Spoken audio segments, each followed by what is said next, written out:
steal, they're yours to share, liken to your own lives, to personally apply in your own lives, in your own way, should you choose to. So, here we go. Number one, life's not easy. Life is not easy. It is not. Don't try to make it that way. Life's not fair. It never was. It isn't now, and it won't ever be. Do not fall into the trap, the entitlement trap, of feeling like you're a victim. You are not. Get over it and get on with it. And yes, most things are more rewarding when you break a sweat to get them. Number two, I love this one. Unbelievable is the stupidest word in the dictionary. Should never come out of our mouths. Think about it. To say, oh wow, what an unbelievable play. It was an unbelievable book, an unbelievable film, an unbelievable act of courage. Really? It may be spectacular, it may be phenomenal, most excellent or outstanding, but unbelievable? Give others and yourself more credit. It just happened. You witnessed it. You just did it. Believe it. What about the other side of unbelievable? You know, that side when we humans underperform or act out of our best character. For instance, man flies a suicide jet into the World Trade Center. Millions die from diseases every day that we have cures for. Bob the Builder swears that he's going to have your house built by Thanksgiving, and you can't move in until Christmas the next year. Our best friends lie to us, and we lie to ourselves all the time. Unbelievable? I don't think so. Again, it just happens, and it happens every day. Nothing that we Homo sapien earthlings do is unbelievable. And if there's one thing you can depend on people being, it's people. So we shouldn't be surprised. We, us, are the trickiest mammals walking the planet. I'm not worried about the monkeys. I'm worried about you and me. So acknowledge the acts of greatness as real, and do not be naive about mankind's capacity for evil, nor be in denial of our own shortcomings. Happiness is an emotional response to an outcome.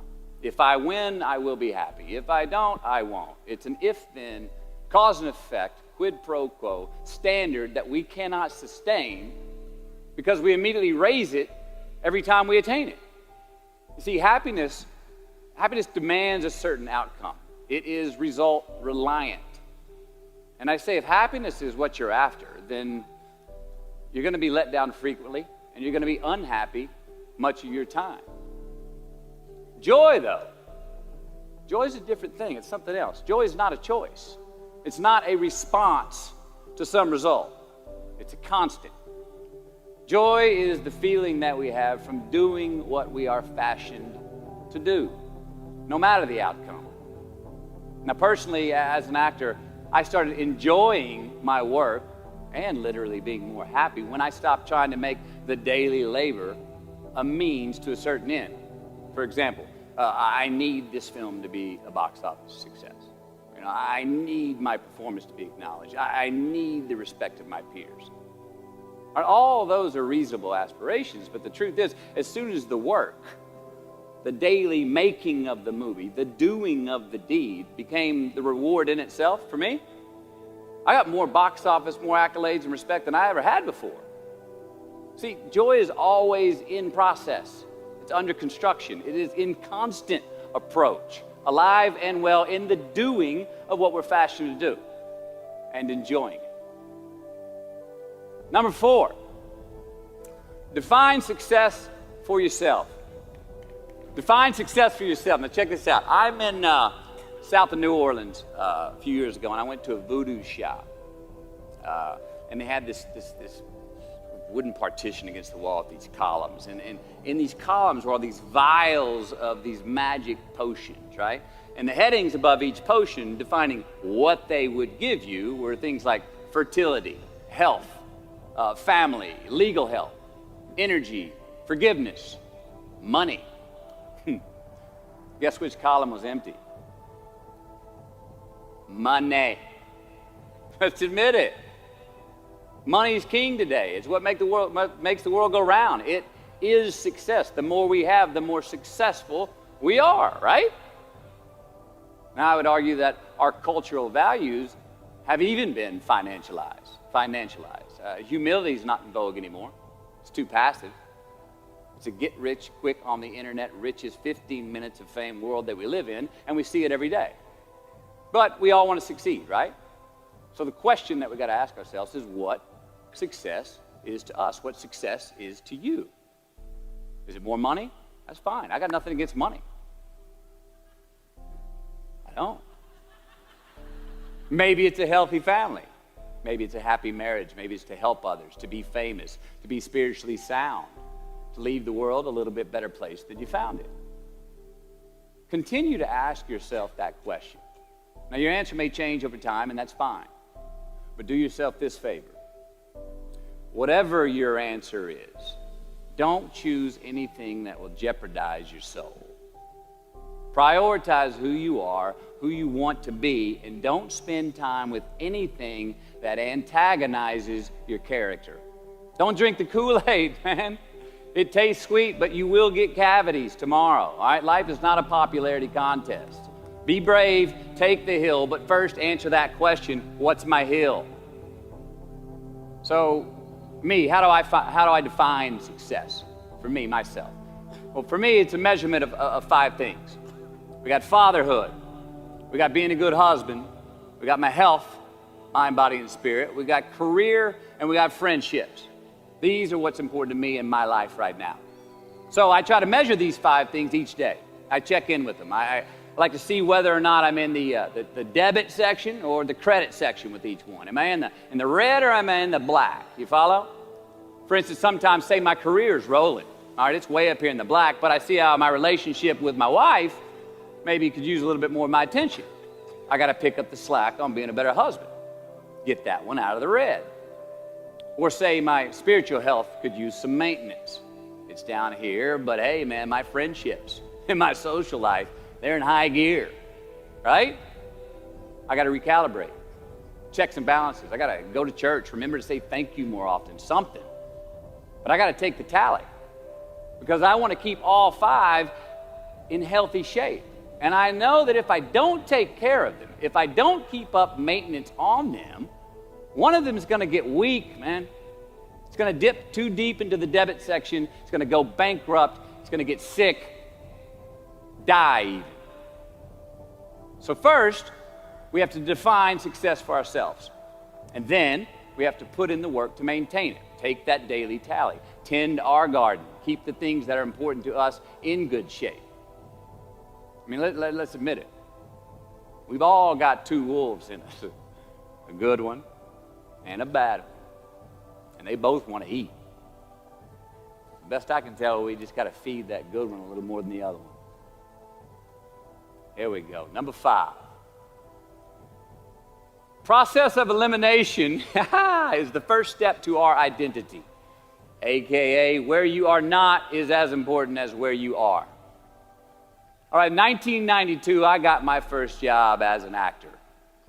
3 lines, 3 days work in a film called Dazed and Confused. All right. All right, all right, all right. There we go. So this director of that film, Richard Linklater, he kept inviting me back to set each night, putting me in more scenes, which led to more lines, all of which I happily said yes to. I mean, I'm having a blast. People are telling me I'm good at what I'm doing, and they're writing me a check for $325 a day. I mean, hell yeah, give me more scenes. I love what I'm doing.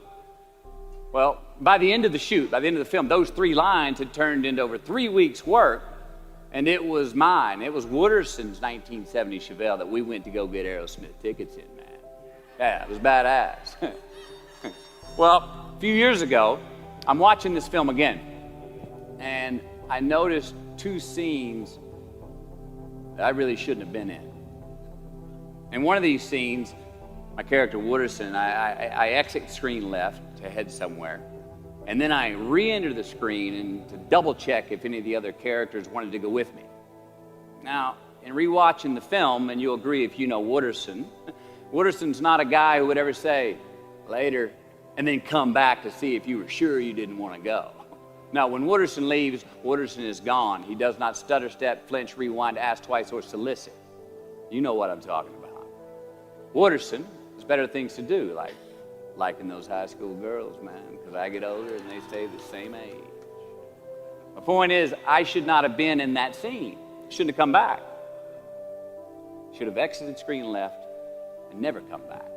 But back then, making my first film, getting invited back to the set, cashing that check and having a ball, I wanted more screen time. I wanted to be in the scene longer and more and come back into the scene, right? But I shouldn't have been there. Wooderson shouldn't have been there. It is just as important where we are not as it is where we are. Look, the first step that leads to our identity in life is usually not, I know who I am. I know who I am. That's not the first step. The first step's usually, I know who I am not. Process of elimination. Defining ourselves by what we are not is the first step that leads us to really knowing who we are. You know that group of friends that you hang out with that they really might not bring out the best in you? You know, they gossip too much, or they're kind of shady. They really aren't going to be there for you in a pinch. Or how about that bar that we keep going to that we always seem to have the worst hangover from? Or that computer screen, right? That computer screen that keeps giving us an excuse not to get out of the house and engage with the world and get some real human interaction. Or how about that food that we keep eating, the stuff that tastes so good going down, it makes us feel like crap the next week, we feel lethargic and we keep putting on weight? Well, those people, those places, those things, stop giving them your time and energy. Just don't go there. I mean, put them down. And when you do this, when you do put them down, when you quit going there, and you quit giving them your time, you inadvertently find yourself spending more time and in more places that are healthy for you, that bring you more joy. Why?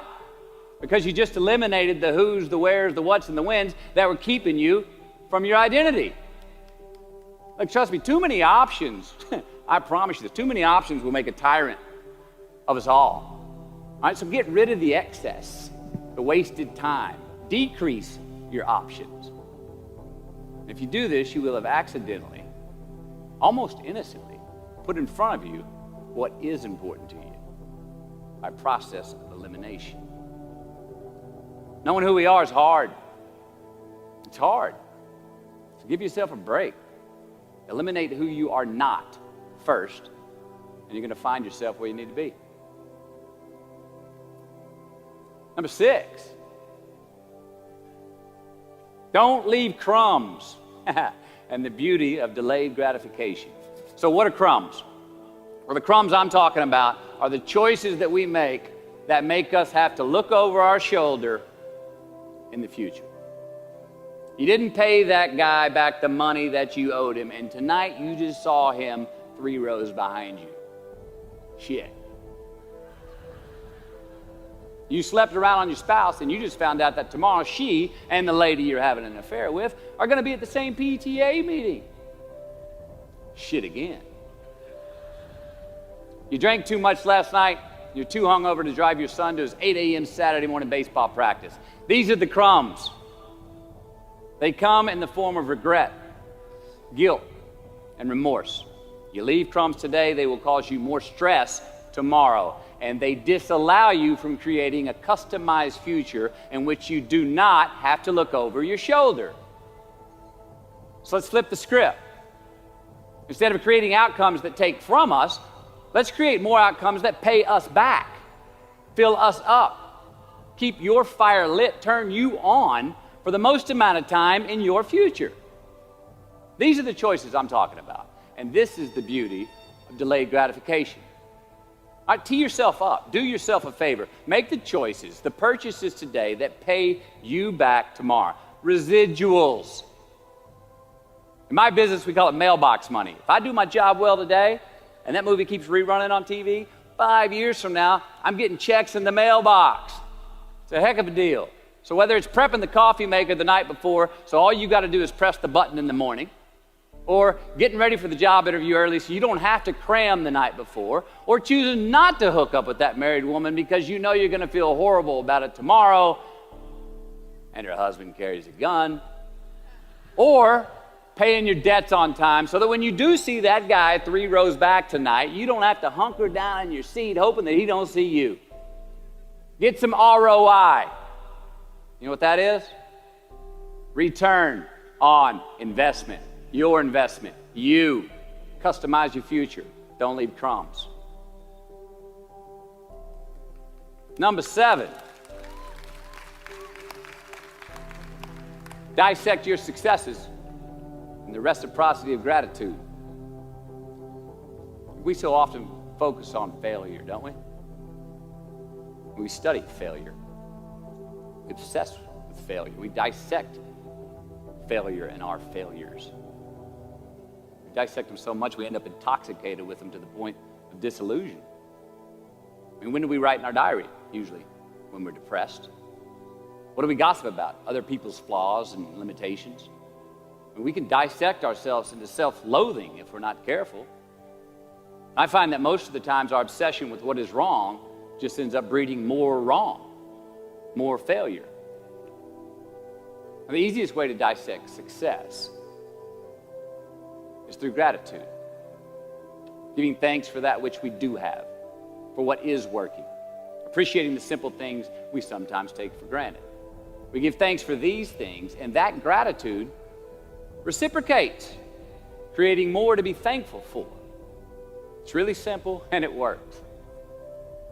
Now, I'm not saying be in denial of your failures. No, we can learn from them too, but only if we look at them constructively, as a means to reveal what we are good at, what we can get better at, what we do succeed at. Now, personally, I've read a whole lot of my bad reviews. All right? I've had quite a few. Written by the more talented critics, they are the ones who give constructive bad reviews. They reveal to me what did translate in my work, what came across, what was seen, or what wasn't. Now, I don't obsess on the unfavorable aspect of their review, but I do seek what I can learn from it. Because their displeasure actually uncovers and makes more apparent what I do well, what I am successful at, and then I dissect that. All right, life's a verb. We try our best, we don't always do our best. Well, architecture is a verb as well. Yes, it is. And since we are the architects of our own lives, let's study the habits, the practices, the routines that we have that lead to and feed our success, our joy, our honest pain, our laughter, our earned tears. Let's dissect that and give thanks for those things. And when we do that, guess what happens? We get better at them, and we have more to dissect. Number 8, make voluntary obligations. All right, mom and dad, since we were young, they teach us things as children. Teachers, mentors, the government, and on laws, they all give us guidelines for which to navigate this life. Rules to abide by in the name of accountability. I'm not talking about those obligations. I'm talking about the ones that we make with ourselves, with our God, with our own consciousness. I'm talking about the you versus you obligations. We have to have them. Now, again, these are not societal laws and expectations that we acknowledge and endow for anyone other than ourselves. These are faith-based obligations that we make on our own. These are not the lowered insurance rates for a good driving record. You will not be fined or put in jail if you do not gratify these obligations I speak of. No one else governs these but you. They are your secrets with yourself, your own private counsel, personal protocols. And while nobody throws you a party when you abide by them, no one's going to arrest you when you break them either, except yourself. Or some cops who got a disturbing the peace call at 2:30 in the morning because you were playing bongos in your birthday suit. That was me. An honest man's pillow is his peace of mind. And when you lay down on that pillow at night, no matter who's in your bed, we all sleep alone. These are your personal Jiminy Crickets. And there are not enough cops in the entire world to police them. It's on you. It's on you. Number 9, from can to want. All right, check this out. In 1995, I got my first big paycheck as an actor. I think it was 150 grand. The film I was on was Boys on the Side, and we were shooting in Tucson, Arizona. And I had this sweet little adobe guest house on the edge of the Saguaro National Park. The house came with a maid, my first maid. It was awesome. So I got a friend over one Friday night, and we're having a good time, and I'm telling her about how happy I am with my setup. The house, the maid, especially the maid. I'm telling her, look, this lady, she cleans the place up after I go to work. She washes my clothes, the dishes, puts fresh water by my bed, leaves me cooked meals sometimes. Look, she even presses my jeans. And my friend, she smiles at me, happy that I'm excited over this. And she says, well, that's great, Matthew, if you like your jeans pressed. And I kind of looked up at her, my jaw caught hanging open. I stuttered a moment. Had that dumbass look that you get when you just been told the truth and you didn't think about it, and it hit me. I hate that line going down the front of my jeans.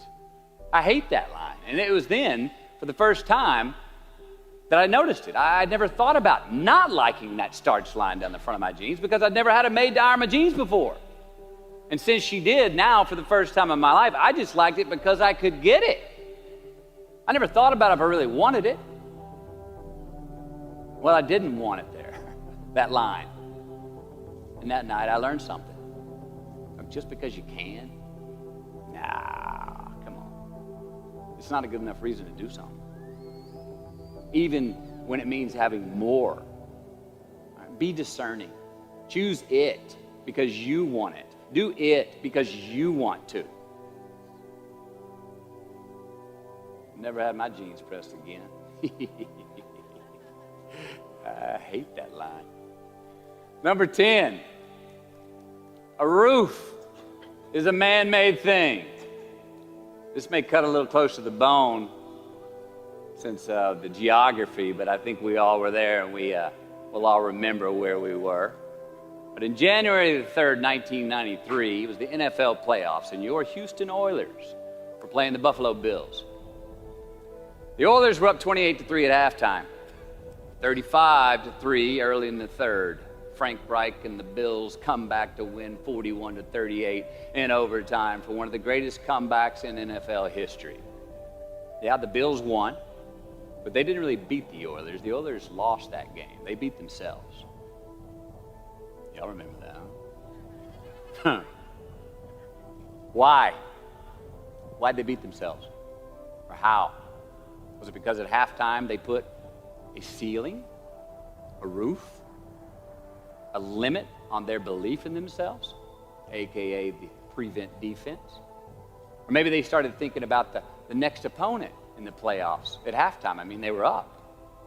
And they came out and played on their heels, lost the mental edge the entire second half, and voila, they lost. In a mere 2 quarters, defensive coordinator Jim Eddy went from being called the defensive coordinator of the year and the man first in line to be a head coach next year to a man without a job in the NFL. You ever choked? Nobody has ever choked? I have. You know what I'm talking about, fumbling at the goal line, stuck your foot in your mouth once you got to the microphone, had a brain freeze on the exam that you were totally prepared for. Forgot the punchline to a joke in front of 4,000 graduating students at the University of Houston commencement. Or maybe you've had that feeling of, oh my God, life just cannot get any better than this moment. And ask yourself, do I deserve this? Now what happens when we get that feeling? We tense up. We have this sort of outer body experience where we are literally seeing ourselves in the third person. And we realize that the moment just got bigger than us. You ever felt that way? I have. And it's because we have created a fictitious ceiling, a roof, to our expectations of ourselves. A limit where we think it's all too good to be true. But it's not. And it's not our right to say or believe it is. We shouldn't create these restrictions on ourselves. A blue ribbon, a statue, a score, a great idea, the love of our life, a euphoric bliss. Who are we to think that we don't deserve or haven't earned these gifts when we get them? It's not our right. But if we stay in process, all right, within ourselves, in the joy of the doing, we will never choke at the finish line. Why? Because we aren't thinking of the finish line. Because we're not looking at the clock. We're not watching ourselves on the Jumbotron performing the very act that we're in the middle of. No, we're in process. The approach is the destination, and we are never finished. Bo Jackson, what did he do? He used to run over the goal line, through the end zone, and up the tunnel. The greatest snipers and marksmen in the world, they don't aim at the target. They aim on the other side of the target. We do our best when our destinations are beyond the measurement, when our reach continually exceeds our grasp, and when we have immortal finish lines. And when we do this, the race is never over. The journey has no port. The adventure never ends because we are always on the way. So do this, and let somebody else come up and tap you on the shoulder and say, hey, you scored. Let them run up and tap you on the shoulder and say, man, you won. Let them come tell you, you can go home now. Let them say, I love you too. Let them say, thank you. Take the lid off the man-made roofs that we put above ourselves and always play like an underdog. Here we go. Number 11, turn the page. The late and great University of Texas football coach Darrell Royal. I don't know if y'all remember him. He won a national championship in '69. He won a couple of national championships. You know Darrell Royal? He was a friend of mine and a good friend to many people. Now, a lot of people looked up to this man. One of the people who looked up to him was a musician named Larry. Now, at this time in his life, Larry was in the prime of his country music career. He had #1 hits, and his life was rolling. He had picked up a bad habit of snorting the white stuff somewhere along the line, and at one particular party, after a bathroom break, Larry went confidently up to his mentor, Darrell, and he started telling him a story. Coach Royal listened, as he always had. And when Larry finished his story and was about to walk away, Coach Royal put a gentle hand on his shoulder, and he very discreetly said, hey, Larry, you got something on your nose there, bud. Well, Larry immediately hurried to the bathroom mirror where he saw some of the white powder that he hadn't cleaned off his nose. He was ashamed. He was embarrassed. As much because he felt so disrespectful to Coach Royal, and as much because he'd obviously gotten too comfortable with the drug to even hide it as well as he should. Well, the next day, Larry went to Coach's house. He rang the doorbell. Coach answered, and he said, Coach, I need to talk to you. Darrell said, sure, come on in. Larry confessed. He purged his sins to Coach. He told him how embarrassed he was and how he had lost his way in the midst of all this fame and fortune. And towards the end of an hour, Larry, who was in tears, he asked Coach, he said, Coach, what do you think I should do? The coach, being a man of few words, just looked at him and calmly said, Larry, I have never had any trouble turning the page in the book of my life. Larry got sober that day, and he's been sober for the last 40 years. You ever get in a rut? You know what I'm talking about? You get in a funk? Get stuck on the merry-go-round of a bad habit? I have. Look, we're going to make mistakes. You got to own them. Then you got to make amends. And then you got to move on. Guilt and regret kills many a man before their time. So turn the page. Get off the ride. You are the author of the book of your life. Turn that page. Number 12. Give your obstacles credit.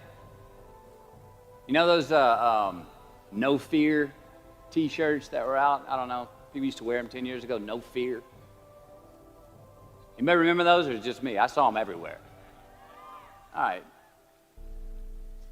I don't get them, and I never did. I mean, hell, I try to scare myself at least once a day. I mean, I get butterflies every morning before I go to work. I was nervous before I got here to speak tonight. I think fear is a good thing. Now, why? Because it increases our need to overcome that fear. All right, so say your obstacle is fear of rejection. All right, you want to ask her out, or you want to ask him out, but you fear that he or she may say no. All right, you want to ask your boss for that promotion, but you're scared he's going to think you're overstepping your bounds. Well, instead of denying those fears, declare them. Say the fear out loud. Admit it. Give them the credit they deserve. Don't get all macho and act like they're no big deal. And don't get paralyzed by denying that they exist and therefore abandoning your need to overcome them. I mean, I'd even subscribe to the belief that we're all destined to have to do the thing that we fear the most anyway, at some point. So give your obstacles credit, and you will, one, find the courage to overcome them, or you will, two, see more clearly that they're not really worth prevailing over. So be brave, have courage, and when you do, you get stronger, you get more aware, you get more respectful of yourself and that which you fear. Number 13. So how do we know when we cross the truth? 13. Someone was asking, why did I pick 13? That's an unlucky number. Well, I don't know when 13 got the bad rap and became the mongrel of numerology. It's never done me wrong, 13. In fact, 13 has been a pretty lucky number for me, and I want to tell you how. I've always taken these 21-day trips by myself to far-off places where I usually don't know the language and nobody knows my name. They're adventures, one, but they're also a purge. All right, they're a cleanse for me. They're like a 21-day fast from attention, from all the things I have in my well-appointed life. They're a check out so I can check in with me, see how I'm doing, be forced to be my own and my only company, to have a look in my mirror. And we all know what can happen when we do that. Sometimes we do not like what we see. Well, in 1996, right after I got famous from a film I did called A Time to Kill, I headed out on one of these 21-day walkabouts, and this time to the jungles and the mountains of Peru. The sudden fame that I just gotten was somewhat unbalancing. My face was everywhere. Everyone wanted a piece of me. People I'd never met were swearing that they loved me. Everywhere I went, there I was on a billboard, a magazine cover. It was just weird overall. You know, I was asking myself, what's the reality in this and what's the bullshit? Did I deserve all this? These were all questions I was asking myself. Who was I was another. Now, there's always an initiation period with these trips, an amount of time that it takes for the place to initiate the traveler, the time it takes to disconnect from the world we just left and become completely present in the one we are traveling in. Now, for me, that initiation period usually lasts about 13 days. 13 hellish days until I am out of my own way. Well, it was the night of the 12th day of my 21-day trip. I'm settling into camp. I'd already hiked 80 miles to this point, and I had a 3-day trek ahead of me to Machu Picchu. And I was full-on sick of myself, wrestling with the loss of my anonymity. I was guilt-ridden for sins of my past. I had a lot of regret. I was lonely, disgusted with my company, mine, grappling with these demons on this night. I couldn't sleep. All of these badges and banners and expectations and anxieties that I was carrying with me, I needed to free myself from them.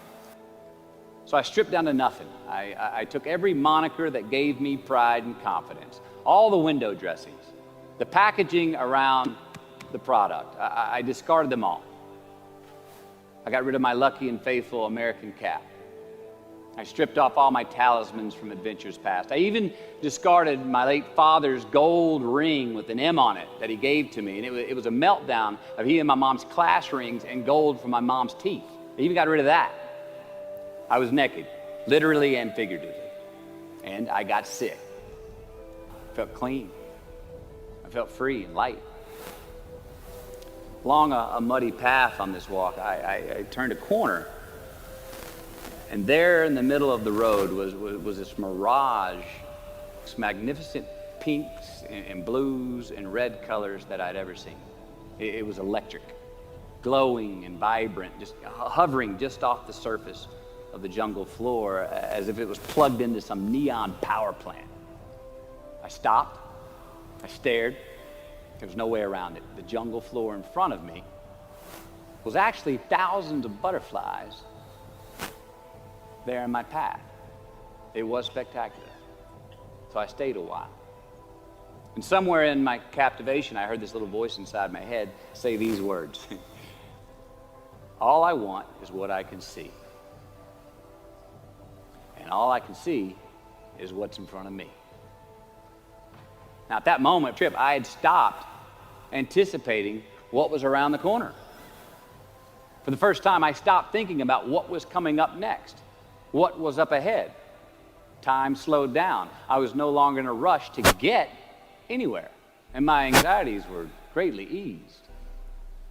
A few hours later, I returned to camp. Even the local Sherpas I was traveling with, they noticed calling out to me, "Sois luz, Mateo, sois luz," which means you are light in Spanish. See, I forgave myself that morning. I let go of the guilt. The weight that was on my shoulders was lifted. My penance was paid, and I got back in good graces with my God, and I shook hands with myself, my best friend, the one that we're all stuck with anyway, ourselves. And from that morning on, the adventure was awesome. I was present. I was out of my own way. I was not anticipating next. I was embracing only what was in front of my eyes and giving everything the justice that it deserved. You see, I crossed the truth that morning. Now, did I find it? I don't know. I think it found me. Why? Because I put myself in a place to be found.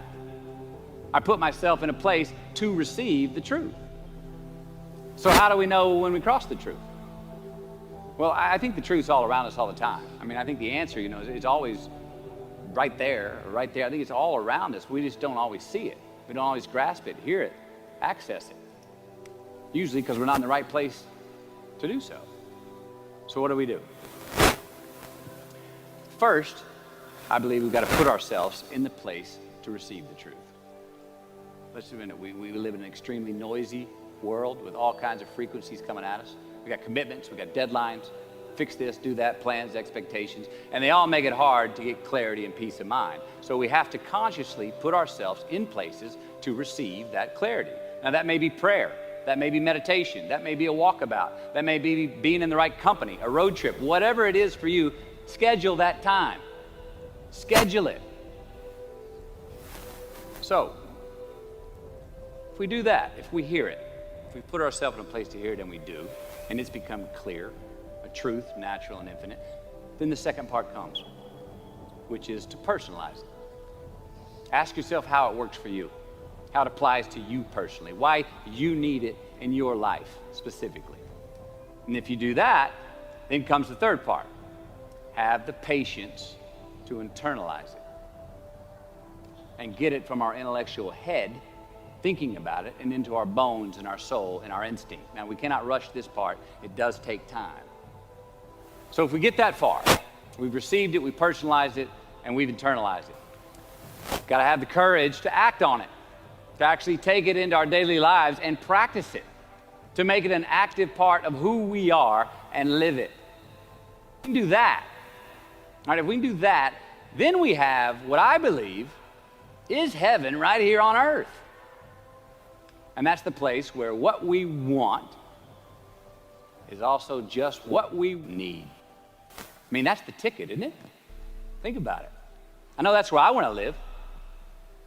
While we're here, and they're going to run across the Jumbotron, let's make it a place where we break a sweat, where we believe, where we enjoy the process of succeeding in the places and ways that we are fashioned to, where we don't have to look over our shoulder because we're too busy doing what we're good at, voluntarily keeping our own counsel because we want to, traveling towards immortal finish lines. We write our own book, overcoming our fears. We make friends with ourselves.